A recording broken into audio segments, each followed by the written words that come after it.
মা মেয়ে মিল্লা দেশটা খাইলো গিল্লা। প্রিয়া খান এবং তার মা মূলত মানুষের সাথে প্রতারণা করেই লাখ লাখ টাকা হাতিয়ে নেয়, যে বিষয়টা বিফি ইমরানের ঘটনার পরেই সামনে আসে। মূলত প্রিয়া খান এবং তার মা কৌশলে বিফি ইমরানের একদম কাছে চলে যায়। তখন বিফি ইমরান কিংবা মানিক মিয়াকে দিয়ে তারা বিভিন্নভাবে ভিডিও করে। প্রিয়া খান বিফি ইমরানের সাথে ভিডিও করতে করতে একসময় তার ভিডিওগুলো অনেক বেশি ভাইরাল হয়ে যায়, প্রবাসীরা তাকে অনেক পছন্দ করে। কিন্তু বিফি ইমরান কখনোই জানতো না প্রিয়া খানের এই কৌশলটা ছিল একটা ফাঁদ। তাকে ফাঁদে ফেলিয়ে তাকে এখন ধর্ষণের মামলা দিয়ে জেলের মধ্যে ঢুকিয়ে দিল। এখন প্রিয়া খান এবং তার মা হাফসা খাতুন তারা দাবি করছে তার কাছ থেকে 20 লাখ টাকা। 20 লাখ টাকার বিনিময়ে তার মামলাটা তারা উঠিয়ে নিবে। সো এটা ছিল মূলত তাদের একটা প্রতারণার ফাঁদ, যেটা বিফি ইমরান কোনোভাবেই বুঝতে পারেনি। বিফি ইমরানকে যখন পুলিশে ধরে নিয়ে যায় তখন সে তার সন্তানের কসম কেটে বলেছিল, আমি ধর্ষণ করি নাই। আমি আমার ছেলের কসম, আমি ওই মেয়েকে ধর্ষণ করি নাই। আমাকে ভাষা ভাই যদি প্রমাণিত হয় ডিএনএ টেস্টে আপনি দর্শন করেন না, তখন কি বিচার চাচ্ছেন? একবার না 100 বার ডিএনএ টেস্ট পরীক্ষা করা হবে। একবার না 100 বার 100 বার ডিএনএ টেস্ট পরীক্ষা করা হবে। মেয়ের DNA test so DNA test করতে একটু টাইম লাগে, যেটা আমরা সবাই জানি। ডিএনএ টেস্ট করার আগে কিন্তু ঘটনা উল্টা হয়ে গেল। প্রিয়া খান এবং তার মার এই প্রতারণার কৌশলটা প্রশাসনের নজরে আসে, তখন তারা বিষয়টা তদন্ত করতে থাকে। খতিয়ে দেখা গেছে তাদের বিরুদ্ধে প্রতারণার 2টি মামলা রয়েছে। 2টি মামলার পরিপ্রেক্ষিতে এখন প্রিয়া খান এবং তার মাকে গ্রেপ্তার করেছে।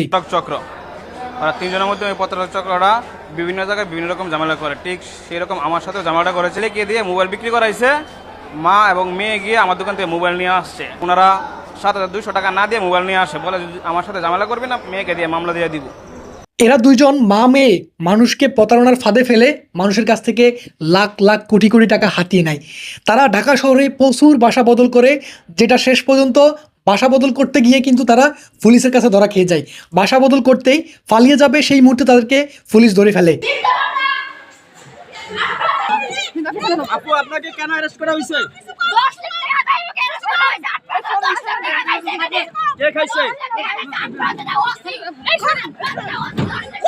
আপনারা যদি এরকম করেন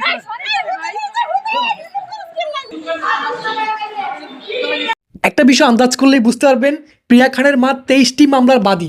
23টি মামলার বাদী হয়ে সে থানায় মামলা করেছে। প্রিয়া খানের মা যে কোনো সাধারণ একটা ইস্যুকে কেন্দ্র করে যে কোনো মানুষকে মামলা দিয়ে দিবে এবং পরবর্তীতে সেই মামলা উঠানোর পরিপ্রেক্ষিতে তাকে প্রচুর টাকার চাপ দিবে। টাকা না দিলে কিন্তু মামলা তোলা হবে না। এভাবে মূলত তারা মানুষের সাথে প্রতারণা করে আসছে।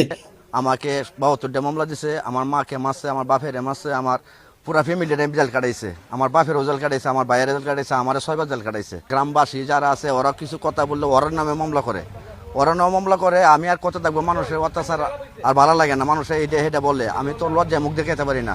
ওই মহিলার আমি শাস্তি